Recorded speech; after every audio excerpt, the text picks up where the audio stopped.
So yun, good day mga ka-idol. Ito, may panibago na naman tayo ditong gagawin. Meron tayo ditong crankcase cover ng Aerox B2. So ang gagawin natin dito mga ka-idol ay lalaitin po natin, tatabasan po natin. Ito, tatanggalin na natin to at kukunin lang natin yung dulo at saka itong kabilang dulo mga ka-idol.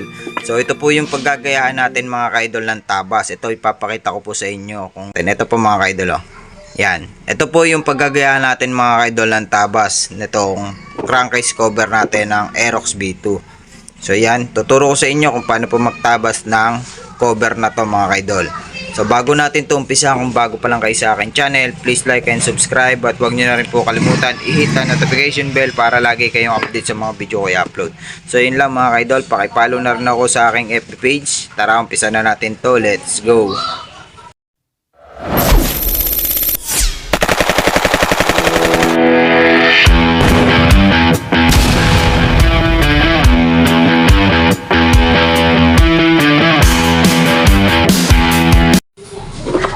So umpisa na natin to mga ka-idol. Ang tatabasan natin ay dito. Ayan, magsisimula tayo dito. Ayan, pababa. Tapos papagayaan. So tandaan nyo lang po mga ka-idol, no? Tapos igagayaan na po natin siya. Ayan. Diretso po yan mga ka-idol, no? Pababa. Ayan, hanggang dito. Sa may kantuhan na to. Papagayaan. Pa-slide po siya. Tapos magdediretso siya dito. Ayan. Babaybay natin yung mga gilid na yan, mga ka-idol. Ito po, pataas. Tapos dyan. Ayan. Tinandaan lang po natin mga ka-idol yun. Tatabasan natin. Ayan po. Ang tatabasan natin. Tapos dito naman ay dito lang din. Gumigilid lang din po siya mga ka-idol. Yan, dyan sa may kanal na yan.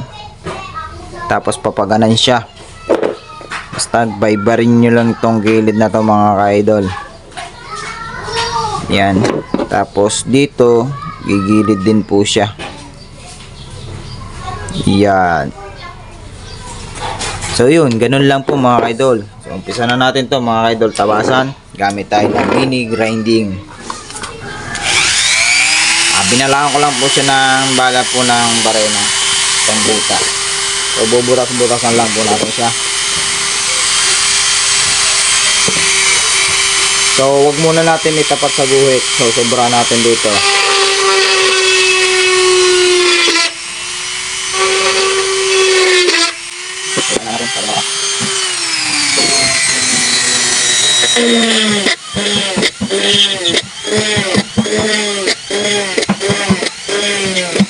Huwag na kumagal ng tamak.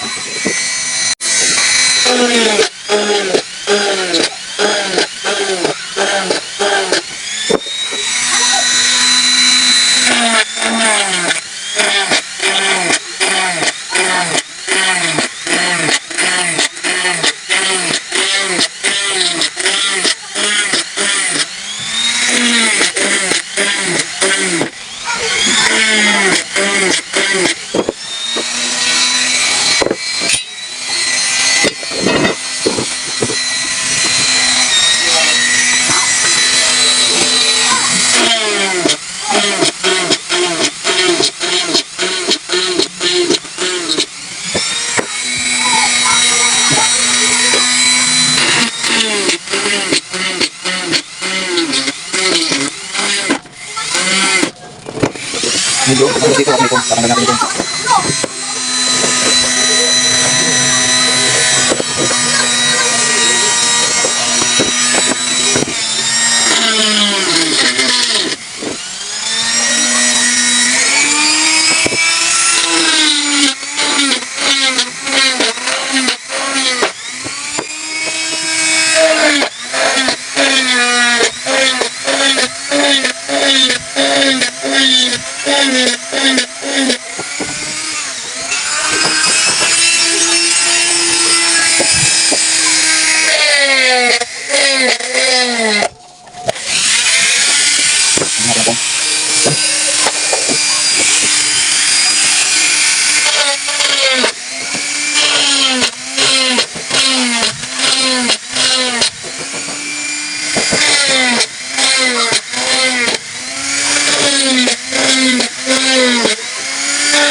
Ayan mga ka-idol, natabas na po natin siya, yung harapan. So, natapos na po natin tong harapan. So yung likod naman po mga ka-idol, no? So mamaya na natin to kikinisin. So kukunin muna natin yung sapa. So ito, kunin lang din natin ito mga ka-idol.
So yan mga kaidol, natanggalan natin yung hindi na natin kailangan.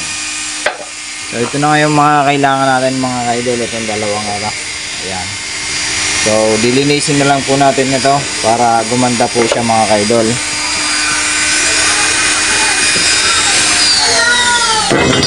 Ayan po siya mga kaidol, oh. So natabas na po natin, lilinisin na lang po natin ito para all goods na po, no? So lilinisin lang po natin. So linisin natin mga kaidol gamit itong pampuwet nating bala.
So ito na po mga kaidol, natapos na po natin tabasan. Ayan, na-cut na rin po natin yung mga gilid-gilid, na kinater po natin to para po maganda yung pagkaano natin. Kung makikita nyo naman, goods na po yan. Tapos itong isa ay okay na rin po. So nakaganan po ang forma nyan mga kaidol pagka nakakabit po sa motor, sa crankcase. Ayan, ganda niya mga kaidol. Tapos pinturado po yung crankcase niya, napakaganda po nito mga kaidol. Yan, goods na po mga idol, ganun lang po magtabas. So bago po lahat, kung bago pa lang po kayo sa akin channel, please like and subscribe. At huwag nyo na rin po kalimutan i-hit ang notification bell para lagi kayong update sa mga video ko i-upload. So ilang mga idol, maraming salamat. God bless po sa inyong lahat.